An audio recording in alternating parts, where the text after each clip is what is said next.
Hey everyone, and welcome to Spotlight North Carolina Cooperative Extension. I'm your host, Rebecca Benton. North Carolina Cooperative Extension is comprised of two land-grant universities, NC State University and NC State University. Thank you everyone for being here today. Today's special guest is Dr. Howard Wallace. Howard, thank you for being with us. Glad to be here, Rebecca, as always. Now, what are we talking about today?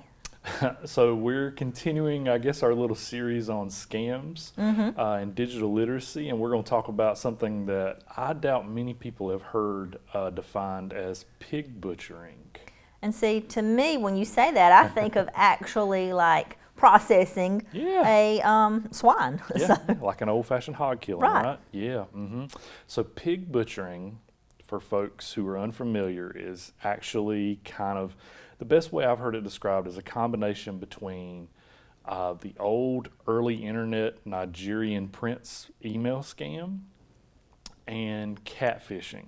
Okay. Now, do you know what catfishing is? I know what catfishing is. So catfishing is pretending to be somebody you're not, but I Right. don't know what the Nigerian prince email is. scam? So tell me and the audience about that. So if folks had email back in like the mid to late 90s and you would randomly out of nowhere get this email saying hello, they would give a false name and they would say that I am stranded here in the United States or in some other country, and I have access to a large fortune because I am a Nigerian prince. Oh, okay. If you would send me $500 to help me out of my situation when I get back to my homeland, I will just endow you with massive levels of richness.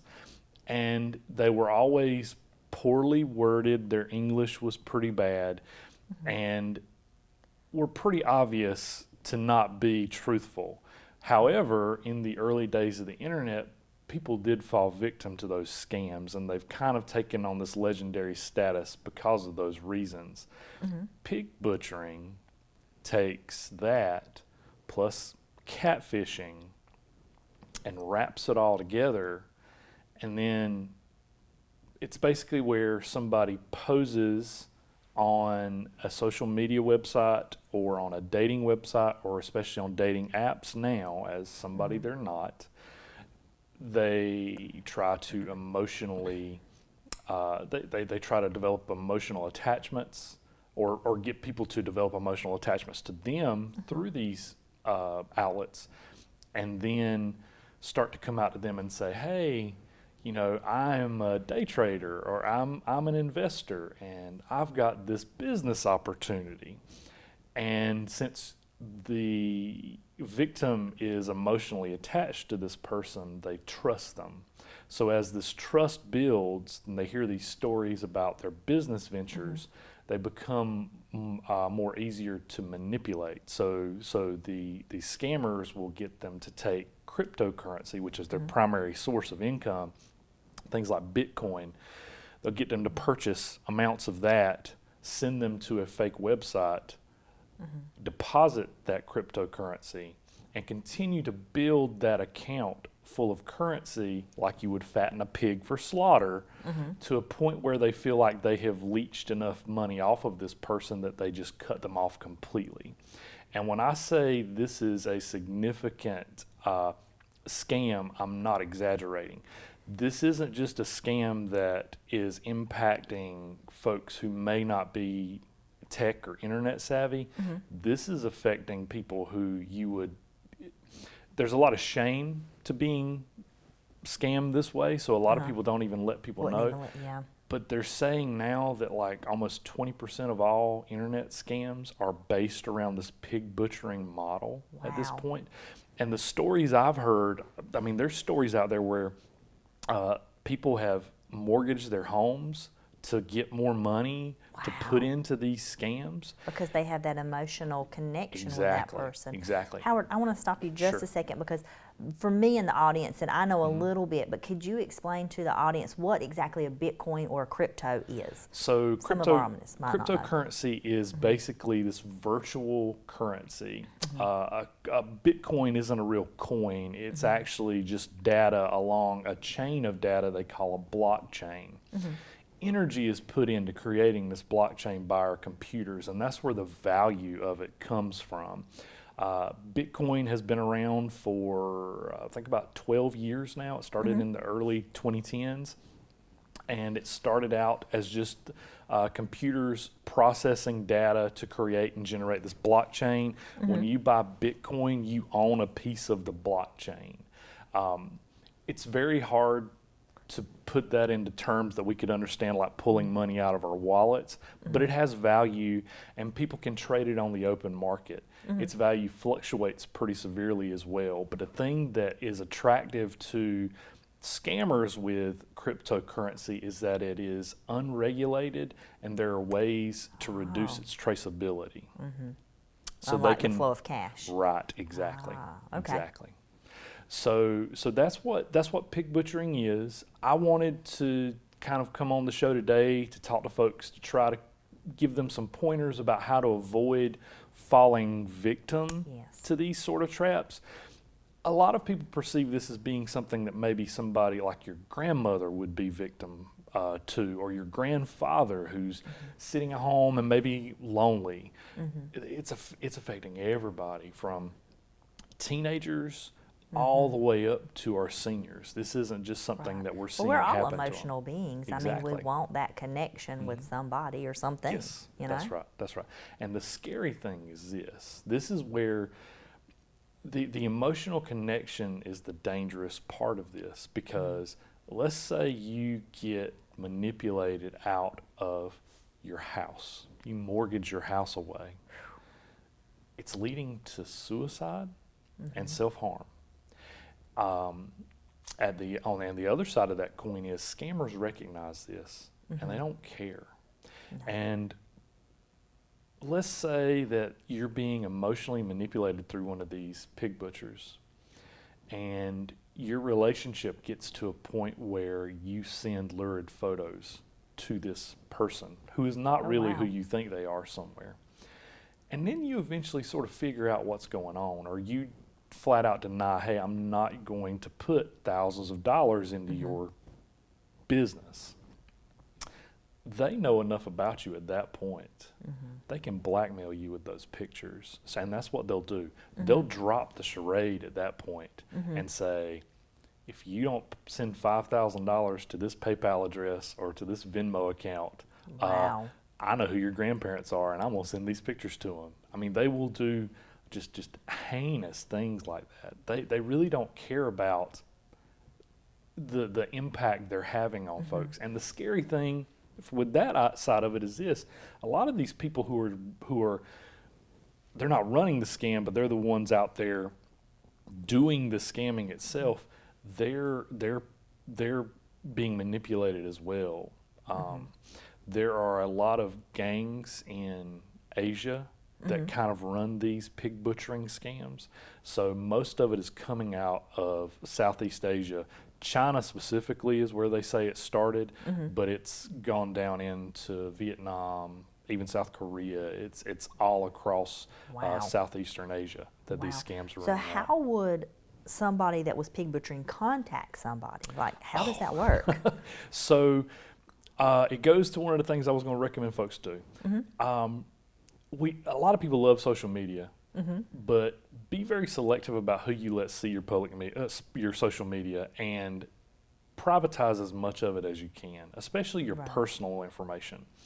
These people go on, they create fake accounts. Facebook, they'll go on dating websites like Plenty of Fish. They'll go on Tinder or any of these other dating apps, and they'll create these fake accounts. And they'll just start going through, and they're looking for folks that they feel they can easily manipulate. So they're just basically looking for people who are alone, feeling lonely. They're looking for someone. And when they find somebody like that, that's a target that they can try to work to. They also do, I hate to call it cold calling, but that's practically what it is. Have you ever gotten a text from somebody and it was not meant for you? Yes. They'll do things like that. They'll be like, oops, I didn't mean to text you, I'm sorry. Or they'll send you a text and you say, I'm sorry, I'm not who you think I am. Oh, I'm sorry. And then they'll try to generate a conversation with you from that. So that's how they get in. And it's a slow burn. It's not like Right. they're trying to get you to fall in love with them today to send $1,000 or $2,000 tomorrow. They're going to work on this for months. Right. It's going to be a slow burn, because if it's not a slow burn, they can't get that trust developed. Right. So I recommend folks be very mindful of who you talk to on social media. If somebody randomly sends you a Facebook Messenger message and you don't know them, Yeah. probably something to be concerned about. Right. At the same time, when you're talking to somebody, and one thing they're really savvy about is they're not going to deny that they're not going to come out and say, hey, I live in Whiteville, for example, because they don't know anything about Whiteville. So they're going to say, hey, I'm in Hong Kong, or, you know, I'm in Laos. You know, they'll tell you exactly where they are, because they have to develop that trust with you. But when you get to that point that somebody's talking to you like that, I always recommend video chatting with them, because if they're not willing to video chat with you, that's bringing out the Right. catfish part of it. They're pretending to be somebody they aren't, and they're not wanting you to see. Because the lady, for a gentleman who's looking for a lady, if you think you're talking to a lady, but it's actually a man on the other side, they're not, You're not going to want to do that. They're not going to want to do that. Absolutely. Right. I was going to say, I understand what you're talking about with people, because, you know, I've had friend request, Right. and right. it's like, I don't know these people. Yep. And my question is like, because I've got my security really tight, and so only friends of friends, and so I look to see if they're friends of somebody, and then I'll delete both people. So, but I have actually found that some of them are not friends with people, and I have no idea how they're finding some of my information. They have amazing ways. Yes, they just do searches. You think about it, these people have nothing but time. Yep. So they just sit there and they scroll through social Yep. media all day long. And I'm sure we've all seen the pictures and videos of like the cell phone farms out in Southeast Asia. They'll just put 100 cell phones on a wall, and they have apps that let swipe right for Tinder just run through those phones, just trying to wow. connect with people. Wow. Yeah. So they do sophisticated things like that. The whole untraceability of the crypto and the way they move cryptocurrencies around really and truly protects them when it's all said and done. And again, I just wanted to come on and make everybody aware of it. So, Absolutely. That is definitely a way I didn't know it was called pig butchering. I have Right. heard sort of it, but I didn't realize they were using like cryptocurrency as a way to Yes. draw money. I was just assuming Yes. they were using it as a way to hack your accounts. No, more or no, less, but they're actually looking for more depth and for a personal connection Right. and to get Right. money out of you. And it is to a certain degree social engineering, which is part of the whole hacker culture, Yeah. because you are putting yourself out as the hacker, or as the scammer, I should say. You're putting yourself out there as somebody that you're not, and that is part of social engineering that goes into a lot of this stuff too. And I imagine Definitely as we does. have advances, they'll have advances as well. And it seems that we like need they to be all, aware of. again, going back to the Nigerian prince email scams of the early internet, we have become more and more sophisticated to this point as well. They're actually, I forgot to mention that they are primarily in Southeastern Asia, but they all are also actually down in Africa as well, in several countries in Africa. And the unusual thing about this in Africa is that it's taken on a spiritual context as Wow. well. Yeah, they hackers and organized crime in Africa has a spiritual context to it. So that makes it even more dangerous, I guess you could say, because they're wanting to, I mean, it's all gang crime, so they don't really care if somebody gets hurt or not. But Right. when you bring spirituality into it, that just adds another level of, you know, if we have to spill blood for this, we have to spill blood for this mindset. And that makes it very scary for folks that are trying to prevent this stuff from happening. Right. So. So, I completely understand. So quickly give the tips of not getting involved in this. keep your social media accounts as private as possible. If you do use dating apps or dating websites, do not put a lot of information out there because that is just giving them a fish hook to snatch onto to go with. So be mindful with those two things.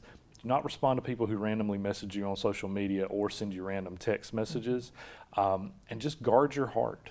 That's probably the best thing to say is, have somebody to talk to about these things. If this feels too good to be true, like I've always said, go with your gut. It probably is. That's right. But talk to somebody too. If you're feeling really lonely, try to avoid being pulled in by these people who are trying to manipulate you out of your home.